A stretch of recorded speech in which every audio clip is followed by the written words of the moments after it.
ஆண்டவராகிய இயேசு கிறிஸ்துவின் நாமத்தில் அன்பின் வாழ்த்துக்கள். இந்த நாள்ல கூட உங்களை பார்ப்பதுல ரொம்ப சந்தோஷங்க. நீங்க ரொம்ப நல்லா இருப்பீங்க. கர்த்தர் உங்கள் குடும்பத்தையும் உங்களையும் நிச்சயமாகவே ஆசீர்வதிப்பார். ஒவ்வொரு நாளுமே இந்த வசனத்தின் மூலியமா ஆண்டவர் உங்களோடு கூட பேசி கொண்டிருக்கிறாரு. இந்த வசனத்தை கொண்டு உங்களை ஆசீர்வதிக்கிறாருங்க. இன்னைக்கும் ஆண்டவர் இந்த வசனத்தை கொண்டு இன்னைக்கு ஆசீர்வதிக்கப்படுறாரு. இன்றைக்கான வசனம் பாத்தீங்கன்னா சங்கீதம் 89வது அதிகாரம் அதனுடைய 21வது வசனத்துல பாத்தீங்கன்னா ஒரு பக்தன் அழகா சொல்றாரு, என் கை அவனோடே உறுதியாயிருக்கும், என் புயம் அவனை பலப்படுத்தும். என் கை அவனோடே உறுதியாயிருக்கும், என் புயம் அவனை பலப்படுத்தும்.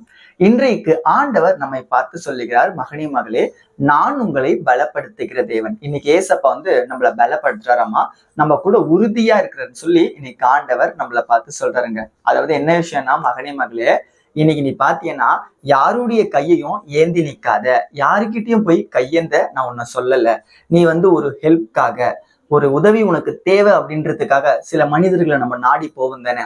அவங்க கிட்ட போனா அது நமக்கு கிடைக்கும், இவங்க கிட்ட போனா அது நமக்கு கிடைக்கும் அப்படின்னு சொல்லி சில மனிதர்களை நம்ம நாடி போவோம். சில உதவிக்காக, சில தேவைகளுக்காக நம்ம நாடி போவோம்.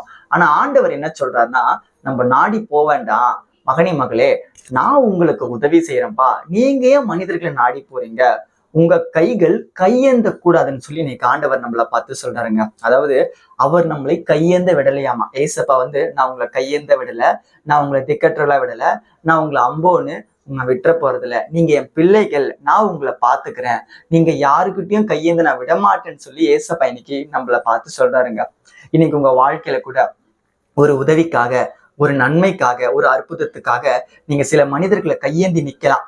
அவங்க கிட்ட இருந்து இந்த பணம் வந்துச்சுன்னா, இந்த பணத்தை கொடுத்து நான் அந்த ப்ராப்ளத்துல சால்வ் ஆயிடுவேன், எனக்கு அந்த இடத்துல போனா பணம் கிடைக்கும், அந்த பணத்தை பயன்படுத்தி இவங்க கிட்ட கொடுத்தனா எனக்கு இந்த பிரச்சனை இருந்து இவங்க விடுதலை கொடுத்துருவாங்க, எனக்கு வேலை இல்லை, நான் அவங்க கிட்ட போய் ஹெல்ப் கேட்டேன்னா இவங்க மூலியமா நான் அந்த இடத்துக்கு வேலைக்கு போவேன், எனக்கு இப்ப தொழில முன்னேறணும், எனக்கு பேங்க்ல லோன் கிடைக்கணும், இந்த லோனுக்கு நான் ரொம்ப நேரமும் முயற்சி எடுக்கிறேன், எப்படியாவது இவங்க கிட்ட போனேன்னா அந்த லோனுக்கு இவங்க பேசி கொடுப்பாங்க, நான் லோன் வாங்கிடுவேன் அப்படின்னு சொல்லி சில காரியங்கள், சில உதவிகள், இதுல மட்டும் கிடையாது, படிப்புல கூட நிறைய உதவிகள் தேவைப்படுது. இன்னைக்கு நிறைய பேருக்கு உதவிகள் அப்படின்னாலே பணக்காரியங்கள் தான் நிறைய பிரச்சனையா போயிட்டு இருக்கு. பணக்காரியம்னா ஏன்னா பணம் தேவைதான், பண ஆசை எல்லாத்தையுமேக்கும் வேறா இருக்கிறது. ஆனா பணம் நமக்கு நிறைய ப்ராப்ளத்தை சால்வ் பண்ணுது. நமக்கு பணம் தேவைதான், அந்த பணத்தை தரக்கூடியது யாரு? ஆண்டவராகிய இயேசு கிறிஸ்துவனர். நமக்கு பணம், பொருள், செல்வாக்கு, இந்த உலகத்துல வாழ்ற வாழ்க்கையை கொடுக்கறது ஆண்டவர் தான். நம்மள ஆண்டவர் உழைக்க வைக்கிறாரு, இந்த உலகத்துல நம்மள சமாதானமா வாழ வைக்கிறாரு. நமக்கு தேவையான பணக்காரியங்களை ஆண்டவர் நிச்சயமா தருவார். இதை நோட் பண்ணிக்கணும். நமக்கு தேவையான பணக்காரியம், நமக்கு என்ன தேவையோ அதை ஆண்டவர் செய்யறாருல. இன்னைக்கும் ஆண்டவர், மகனே மகளே, நான் உங்களுக்கு செய்யறேன், இன்னைக்கு நீங்க என்ன எதிர்பார்க்குறீங்களோ, என்ன காரியத்தை நீங்க நினைச்சு காத்து கொண்டு இருக்கீங்களோ, நான் உங்களுக்கு செய்ய போறேன். அந்த பிரச்சனைய பத்தி நீ யோசிக்காத, அந்த பண காரியத்தை குறித்து நீ யோசிக்காத, உன் பிள்ளைகளை குறித்து நீ யோசிக்காத, உன் குடும்பத்தை குறித்து நீ யோசிக்காத, உங்க வருமானத்தை குறித்து நீ யோசிக்காத, உன் கடன் பிரச்சனையை குறித்து நீ யோசிக்காத, உன் வாழ்க்கையில அடுத்து என்ன கட்டத்துக்கு நீ போக போறன்றது குறித்து யோசிக்காத, உன் எதிர்காலத்தை குறித்து நீ யோசிக்காத.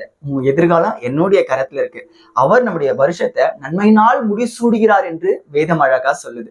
அவர் நம்ம வாழ்க்கைய நன்மையினால் முடிசூடுறாராமா. நன்மைனா நமக்கு என்ன காரியம் தேவையோ, நம்ம வாழ்க்கைக்கு தேவையான நன்மையான காரியத்தை ஆண்டவர் இன்றைக்கு செய்யறாராமா. அப்ப இன்னைக்கு நமக்கு ஏசப்பா செய்யும் போது அதை நம்ம விசுவாசமா ஏற்றுக்கொள்ளணும் தானே. நம்ம விசுவாசமா இருந்தா அந்த காரியத்தை நம்ம பற்றிக்கொள்வோம். இன்னைக்கு நீங்க விசுவாசமா இருக்கீங்களா ஏசப்பா மேல? ஏசப்பா எனக்கு வாக்கு கொடுத்துருக்காரு, என் வாழ்க்கையில இந்த பிரச்சனையை மாத்துவேன்ட்டு, நான் ஜெபம் பண்ணுவேன், நான் உண்மையா இருப்பேன் ஏசப்பாக்கு, நான் ஏசப்பா என் வாழ்க்கையில செய்வேன்ட்டு வாக்கு கொடுத்துறாருல, நான் விசுவாசமா இருக்க போறேன், ஜெபம் பண்ண போறேன்ற ஒரு முடிவை நீங்க எடுத்துருங்க. இன்னைக்கு நீங்க நிச்சயமா பெற்றுக்கொள்வீங்க. இன்னைக்கு ஆண்டவர் உங்களுக்கு கொடுக்குற வாக்கு பாத்தீங்கன்னா, உங்களை கையேந்த விட மாட்டாராமா. அதாவது உன் கை என்னோடு இருக்கும்போது நீ ஏன் போய் கையேந்துகிறாய்? மகனே மகளே, நீ மற்றவர்கிட்ட கையெடுந்த நான் உன்னை விடல, நீ கையேந்த கூடாது, நீ என்கிட்ட கேளு, நான் உனக்கு செய்யறேன் தான் ஏசப்பா எனக்கு சொல்றாரு. அவருடைய கை நம்மோடு கூட உறுதியா இருக்கிறதுக்கு நம்ம முயற்சி எடுக்கணும். எப்படி முயற்சி எடுக்க முடியும்? நம்ம டெய்லியுமே ப்ரேயர் பண்ணணுங்க. நீங்க வெளியே போயிட்டீங்க, இல்ல நீங்க ஆபீஸ் போயிட்டீங்க, ஸ்கூல் போயிட்டீங்க, காலேஜ் போயிட்டீங்க, நிறைய வேலை உங்களுக்கு இருக்கு. உங்க வேலையை நான் உங்களுக்கு குறை சொல்லலை. ஆனா இதெல்லாம் இருந்தா கூட நீங்க காலையில எழுந்த உடனேயும் நீங்க வீட்டை விட்டு வெளியே போறதுக்கு முன்னாடி முதல்ல பைபிள் திறந்து படிங்க, முதல்ல ப்ரேயர் பண்ணுங்க. இதை நீங்க ரெகுலரா பண்ண ஆரம்பிச்சிருவீங்களேன், உங்க வாழ்க்கையில நீங்க ஒரு மாற்றத்தை பார்ப்பீங்க, உங்க பிரச்சனையில நீங்க ஒரு மாற்றத்தை பார்ப்பீங்க. அதிசயமான காரியங்கள் உங்க வாழ்க்கையில சீக்கிரமா நடக்க போகுது அப்படின்னு சொல்லி ஏசப்பா இன்னைக்கு உங்களுக்கு வாக்குறாரு. விசுவாசிக்கிறீங்களா? நம்ம ஜெபிக்கலாமா? அன்புள்ள ஏசப்பா, இந்த நல்ல நாளுக்காக நாங்க ஜெபிக்கிறோம். இந்த நாள்ல கூட இந்த வசனத்தின்படி எங்களை நீங்க கையேந்த விடலை ஏசப்பா. நீங்க எங்களை கையேந்தவும் விடமாட்டீங்க. நாங்க மனிதர்களை நாடாம உண்மையே நாடிக்கொண்டிருக்கோம். எங்க பிரச்சனைகளை மாத்துங்க, எங்களுக்கு ஒரு முடிவை நீங்க கட்டுங்க.